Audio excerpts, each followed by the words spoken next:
ao nosso primeiro tema, né, diretamente ligado também à lista do Fachin, está o ex-presidente Lula, né, que se tornou o recordista de pedidos de investigação. São 6 petições e ele que foi duramente atingido, né, pelo depoimento de Marcelo Odebrecht ao juiz Sérgio Moro na segunda-feira. Marcelo Odebrecht relatou negociação de propina e falou de uma conta direcionada especificamente ao petista. A produção separou um trechinho desse depoimento, vamos ouvir e já colocar o tema aqui para nossa turma debater. Vai lá, Regi. Tinha um saldo em meados de 2040 de uns 40 milhões, tá? Do saldo que eu tinha combinado com o Palocci, ainda tinha um saldo de 40 milhões. Certo. E aí, o que eu combinei com o Palocci foi o seguinte, essa era uma relação minha com a presidência, o PT, e, digamos, presidência do PT do Brasil. Então, eu disse, olha, vai mudar o governo, vai entrar a Dilma. Essa planilha esse saldo passa a ser gerido por ela, Sim. a pedido dela. Aí eu combinei com o Paulo o seguinte, a gente sabia que ia ter demandas de Lula, a questão do Instituto, para outras coisas, tá? Então, o que a gente disse foi o seguinte, então vamos pegar e provisionar uma parte desse saldo, e aí botamos 35 milhões num saldo amigo, que é Lula. Sim. Então, para uso que fosse orientação de Lula, porque a gente entendia que Lula ainda ia ter influência no PT. Então, como é uma relação nossa com a presidência PT com Lula, tudo se misturava. Então, a gente botou 40 milhões que viriam para atender demandas que viessem de Lula. Começo com você, Vera Magalhães. A situação do ex-presidente vai se complicando a partir... Você que ouviu, a gente pegou só um trechinho, mas você ouviu aí durante toda a tarde o depoimento do Marcelo, né? Ontem a gente falava aqui dos campeões da lista do Fachin, que eram o Aécio e o Romero Jucá, mas o Lula conseguiu vencê-los ali, correndo por fora. Aliás, no nosso pódio. Olha lá o nosso pódio. E ele é alvo de 6 petições do Ministério Público que o Fachin encaminhou para o juiz Sérgio Moro. Muitas delas vão alimentar os processos nos quais ele já é réu. São 5 processos nos quais ele já é réu, 4 deles da Lava Jato. Para esses 4, tem coisa para colocar na caixinha a partir da delação da Odebrecht, que se referem a contratos em Angola, se referem ao apartamento triplex no Guarujá, compra do terreno do Instituto Lula e do apartamento contíguo ao do Lula em São Bernardo, e o 4º é o da obstrução de justiça do Cerveró. Este é o único que a delação da Odebrecht não vai alimentar. Os outros 3 serão fartamente alimentados de provas, tá? Não quero mais ver nenhum petista vindo com baboseira de convicção, tem prova para esses 3 processos em que ele já é réu e tem munição para abertura de pelo menos mais 3 processos.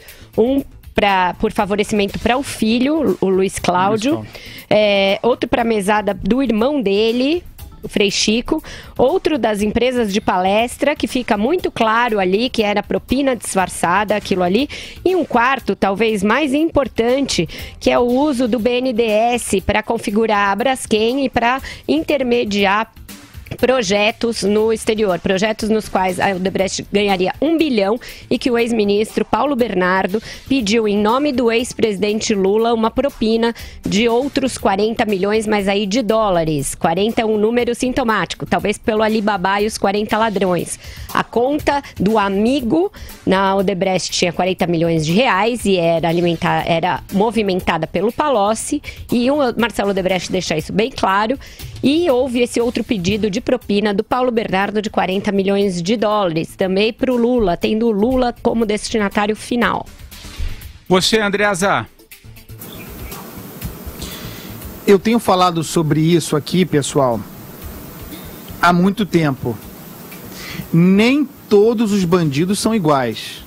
E eu vou bater muito nessa tecla aqui, porque neste exato momento, aliás, desde ontem, desde que a lista se tornou pública, está na rua um projeto avançado, com origem, é um projeto coordenado pelo PT, porque reflete os interesses do PT, para tratar tudo como a mesma coisa, né? Por igualar, por nivelar por baixo.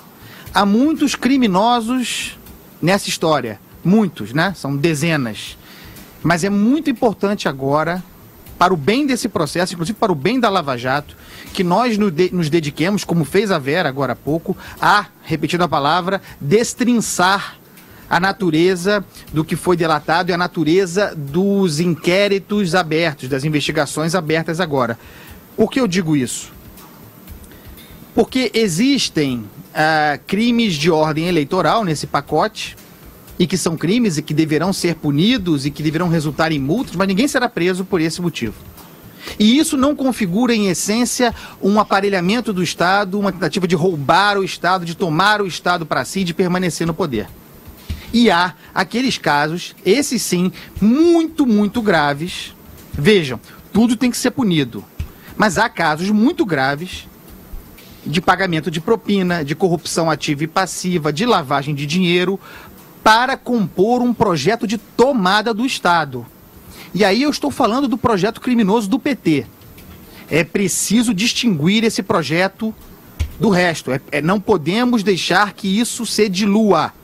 O depoimento hoje, o que se vazou hoje, o que se vazou não, o que se revelou hoje da fala do depoimento do Marcelo Odebrecht para o Sérgio Moro, aliás, vamos falar sobre isso, brilhantemente divulgado pelo Sérgio Moro, inclusive para rebater essa tentativa de diluir a discussão. O que se revelou hoje mostra um operador, no caso Palocci, depois Guido Mantega, incrivelmente trabalhando em nome de um elemento, inclusive depois que o presidente Lula deixa o poder, essa fala do Marcelo Odebrecht de que Lula continuaria influente, de que era importante deixá-lo influente no partido e, portanto, na presidência, isso significa uma sustentação declarada de um projeto de poder que o Lula encampa, aquele de ficar 20, 30, 40 anos no poder tomando o Estado. Então é preciso diferenciar as coisas. O que se fez na Petrobras, o que se fez no BNDES, todo esse conjunto de barbaridades cometidas a serviço de um partido.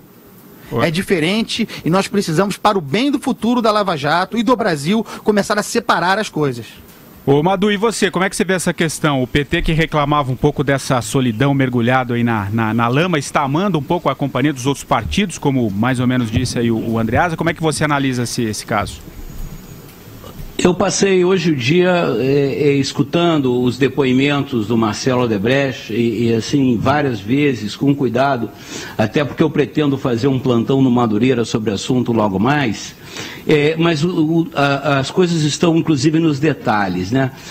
Para juntar o que Vera e Andreasa já falaram, existem alguns detalhes que são muito interessantes, mas que são muito reveladores. Por exemplo, uma hora em que o Marcelo Odebrecht fala que separou 35 milhões para o Lula, depois, né, uma vez que ele não seria mais presidente, para o Instituto Lula e outras coisas, né?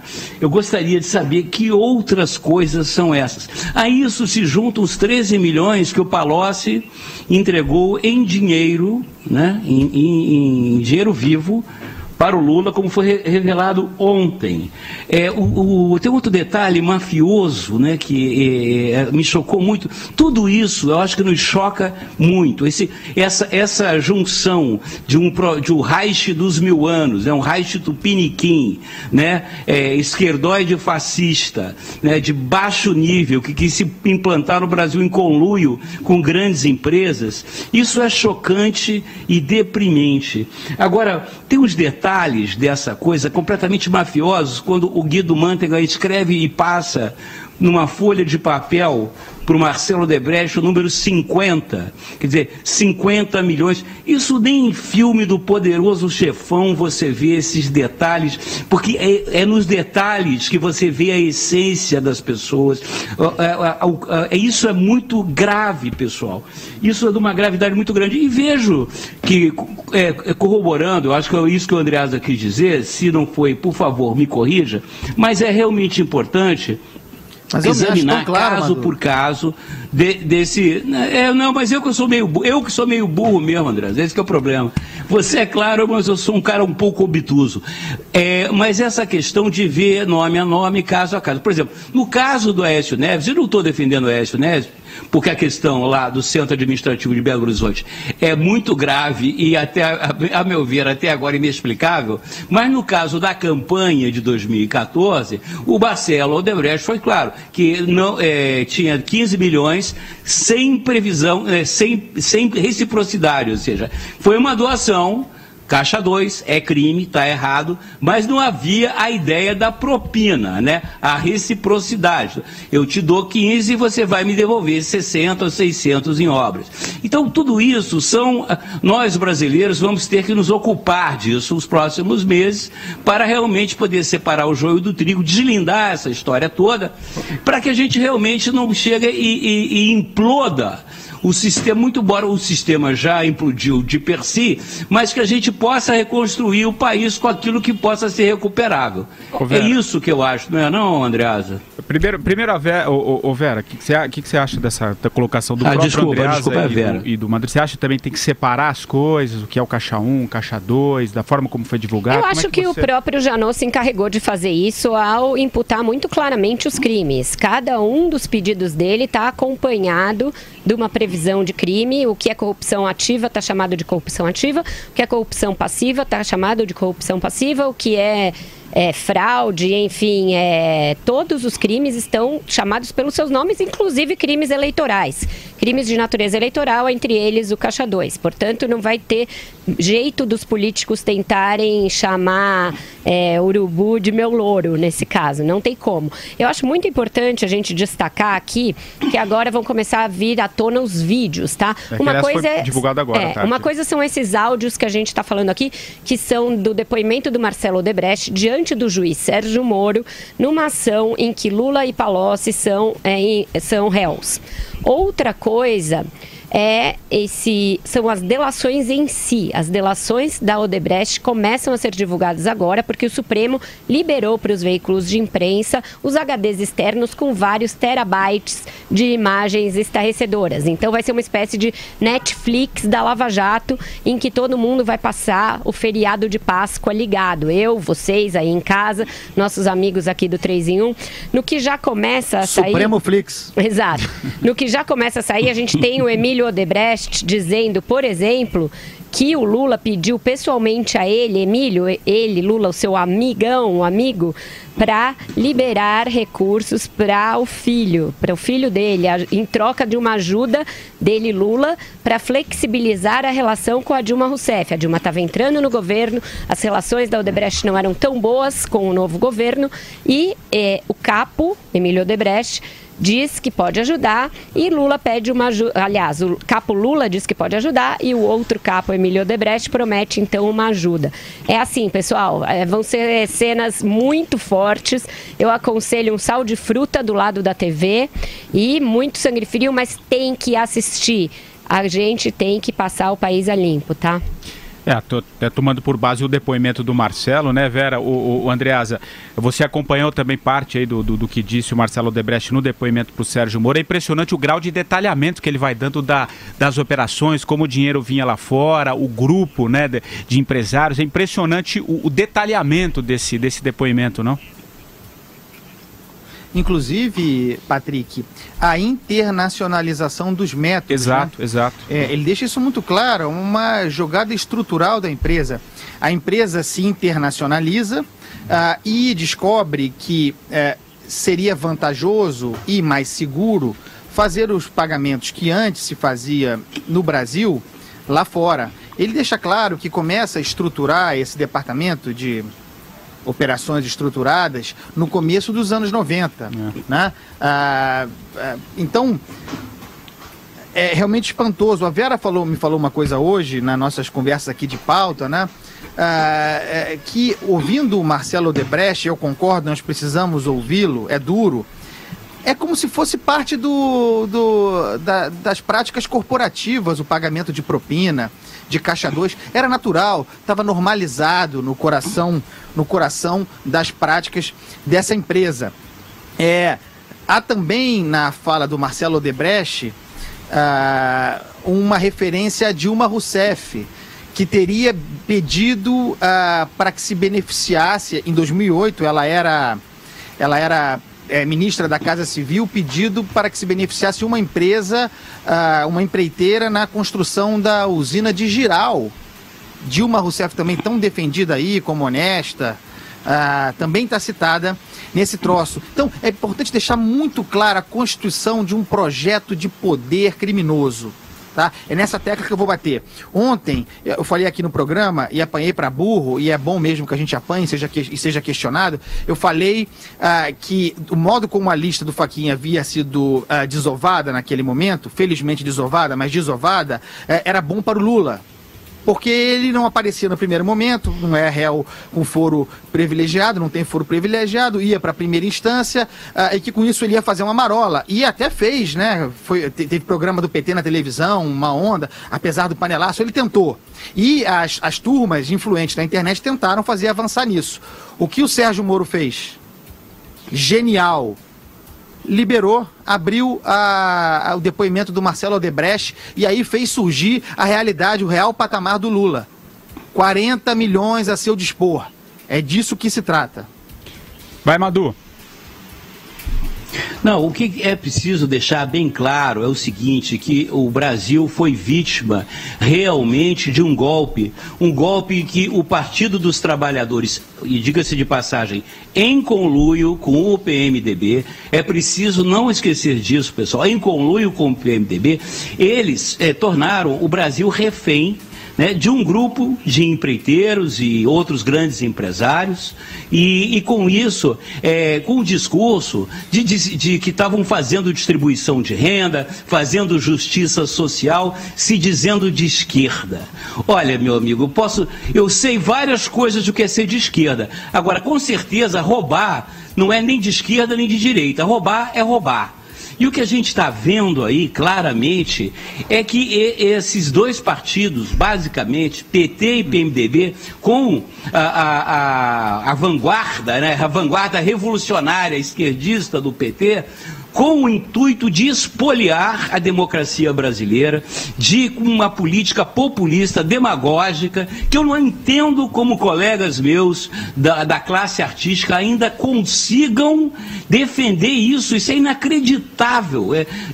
Isso nem nos xiitas mais radicais você consegue uma posição dessa. Mas é preciso que isso fique bem claro o que o Brasil foi vítima esses anos todos. E por isso o seguinte, nós estamos onde estamos, o Brasil está nessa crise desesperadora, numa crise econômica gravíssima, e isso tem causa, isso tem responsáveis, e esses responsáveis têm que ser punidos.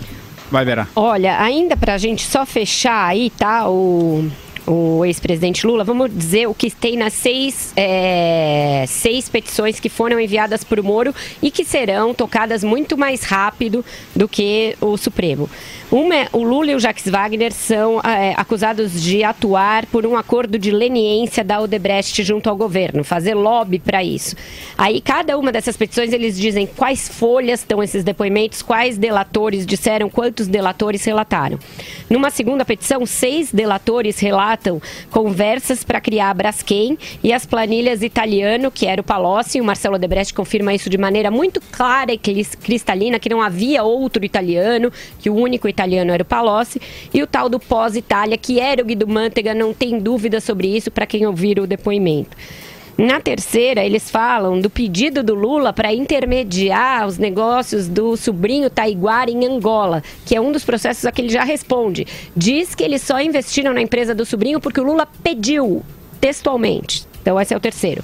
Quarto, fala das despesas do sítio, reforma do sítio, compra do terreno contíguo para a construção do Instituto Lula. Marcelo Odebrecht diz claramente, dá para ouvir ele falando que foi o Lula que pediu para comprar aquele terreno que foi posto em nome do sobrinho do Bunlai, que a gente já falou aqui. Mesadas para o Frei Chico, que é o irmão do Lula, é o outro. E o sexto e último é a ajuda para o filho, Luiz Cláudio, naquela liga de futebol americano. Ou seja, tudo que a gente sempre falou sobre o Lula está concretizado, ganhou contornos e ganhou provas, porque para todas essas delações a Odebrecht apresentou provas. Não tenham dúvida, vocês ouvem o depoimento do Marcelo Odebrecht, está ali alguém que realmente estruturou um pagamento de propina, estruturou uma operação financeira para pagar propina no Brasil. Então não tenham dúvida que não vai ter prova. Não vai ter político batendo no peito e falando, quero ver provar, vai provar. Sorry. Muito batom na cueca, né? Muito.